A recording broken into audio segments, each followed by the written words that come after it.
Yo, what's going on, you guys? This is your boy RBG, aka the Random Black Gamer, coming at you with another video for Dragon Ball Sparking Zero. At the moment of me recording this video, we are less than 24 hours from the whole world getting their hands on this game, which has been a momentous journey to say the least.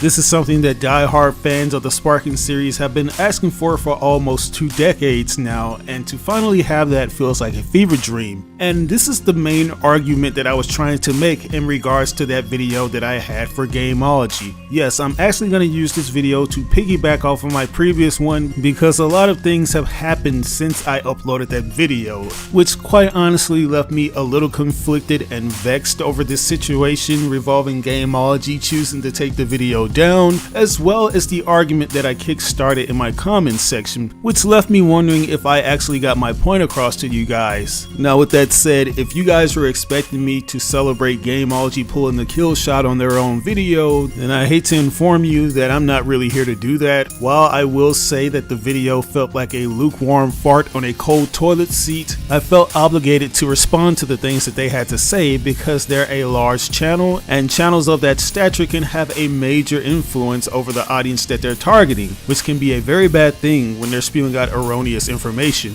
Upon clicking on the video, the first thing he said out of his mouth was that Dragon Ball Z Budokai was an arena fighter, and he would continue to have this ongoing argument that all the Dragon Ball Z games that have come out have essentially existed in that realm, which couldn't be further from the truth. And they would bring up these flimsy strawman arguments such as powering up hindering the player and leaving them open, which I'm not gonna lie, I find it a bit ironic considering the fact that they were powering up and left themselves vulnerable to be attacked by a lot of Dragon Ball Z fans. I'm just saying. But to make a long summary short, they were basically insinuating that they wanted a Dragon Ball FighterZ 2, which in my honest opinion made the video pointless when talking about Dragon Ball Sparking Zero, since it exists in a totally different genre, that being 3D battle arenas, and Dragon Ball FighterZ clearly exists in the classical 2D fighting space. I mean, it is in the title, Dragon Ball FighterZ. And while a good majority of the viewing audience agreed with what I had to say, I did feel like they kinda missed the point that I was trying to make. Because something that I noticed is that the same erroneous arguments that were being thrown against Sparking Zero to defend Dragon Ball FighterZ was kind of the reverse, and you actually had people that were trashing Dragon Ball FighterZ while bigging up Dragon Ball Sparking Zero. And I'm not happy that people are even having this argument because it defeats the purpose of me making the video in the first place. The whole point of my video was to talk about how it's stupid to compare 2 different games that exist in 2 different genres. You guys heard me say in the previous video that Dragon Ball is very much a multifaceted property.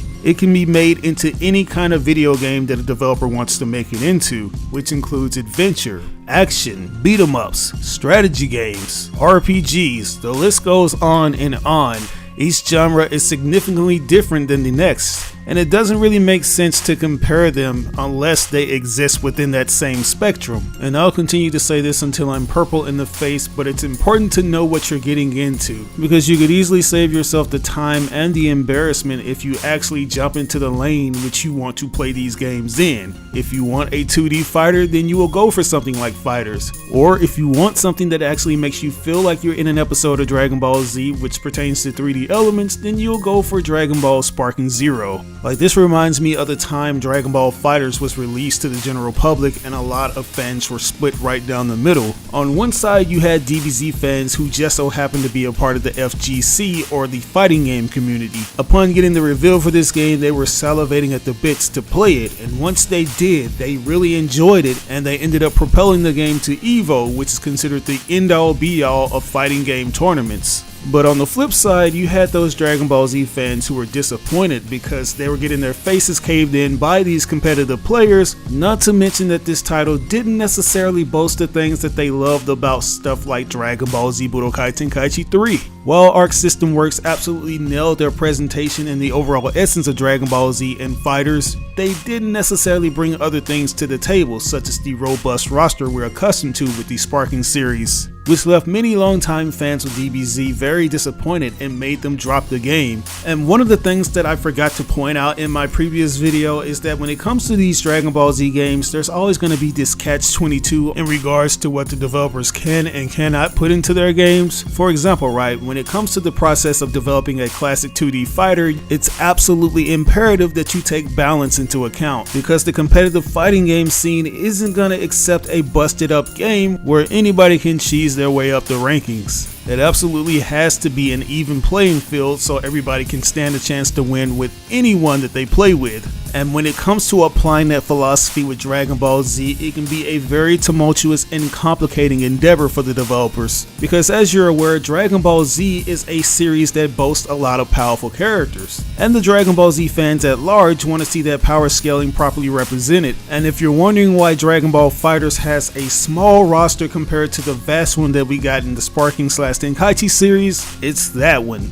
There's only so many characters within that roster that you can actually add to this game that are convincing enough to put up a fight against other powerful characters. I mean, sure, you're gonna have the lesser powerful characters such as Krillin and Yamcha, but given the fact that this is a 3v3 tag game, those fighters can easily be used for supplemental purposes such as supporting attacks, as well as a second line of defense just in case you don't want to risk losing one of your more powerful characters. And I know many of you guys are going to argue that the Dragon Ball Z Budokai games did a better job of implementing more characters, as well as give us a proper representation of how a Dragon Ball Z game should feel, but those awesome things came at a cost, which ultimately disqualified them from being taken serious on a competitive level. And here's what I mean by this. I vividly remember having a conversation with Rhyme Style on if Dragon Ball Z Budokai 3 was the perfect fighting game, and one of the things that he felt made it impossible for it to be taken seriously as such was the Dragon Rush system. And if you guys know anything about the Dragon Rush system, then you know that this thing wields the ability to turn the tide of battles. In this mode, you pursue your opponent while in hyper mode and proceed to finish them off with a super attack.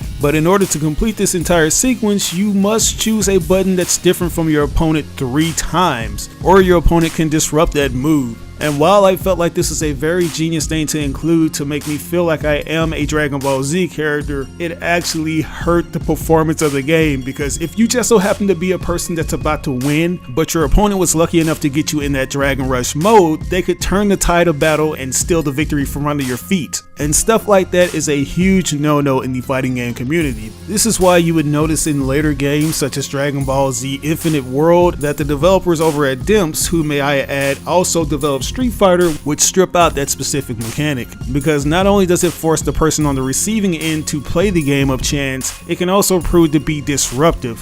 And Budokai 3 has a lot of disruptive elements, such as planetary destruction, in which if you deliver a devastating attack mid-match, it will pause the fight to showcase a cutscene where you see this big explosion take place on the planet that you're fighting on. And while we might think it's cool, people within the fighting game community might feel like that ruins the pacing of these matches. Now with that said, Arc System would find a way to make planetary destruction a thing in Dragon Ball FighterZ by way of destructive and dramatic finishes, where when you end a round using a ultimate or super attack, you'll see a big powerful beam leave the planet as well as alter the stage. But anyways, I hope you guys are getting the point of what I'm trying to convey here. Both games have a lot going for them in their respective wheelhouses, and I don't want you guys thinking that I'm glazing either of these titles, because there are issues within both of them, but I honestly feel like if you're going to judge them at all, make sure that you judge them on the principles that they're set on within their respective genre, as opposed to comparing them to games that exist in a completely different genre. I also think it's very imperative that we don't take our frustrations out on a DBZ game that we don't want.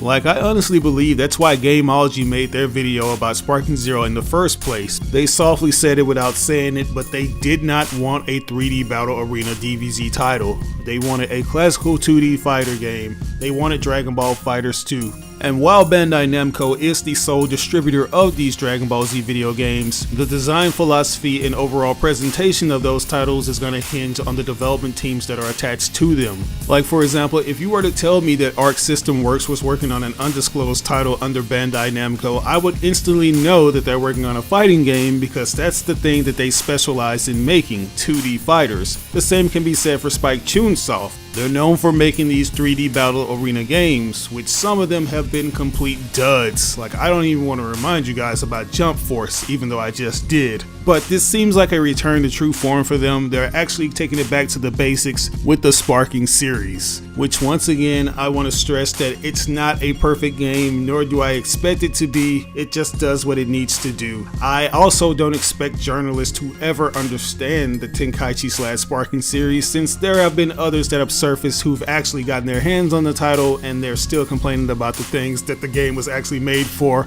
such as the many variants for characters such as Goku, Vegeta, and Trunks, which they consider to be roster padding. But hey, what are you gonna do, man? We're Dragon Ball Z fans, so we get it, but other people outside of that, they don't, so it is what it is. But what are you guys' thoughts on this? I thought I'd just make this quick little video to piggyback off of the video that I did last time and give you guys actual clarification on what I meant, because there were so many people that started arguing about which game was better and they completely missed my whole entire point, so yeah. But anyways, if you guys could do me the biggest favor, please like or dislike this video. It doesn't have to be a thumbs up, it could be a thumbs down. I just need you to rate it. And if you actually enjoyed this video / discussion, please share it with all your friends and followers on all the different social media handles, because sharing is caring. But once again, this is your boy RBG, aka the Random Black Gamer, signing out on another video. I'll catch you guys later. Peace out.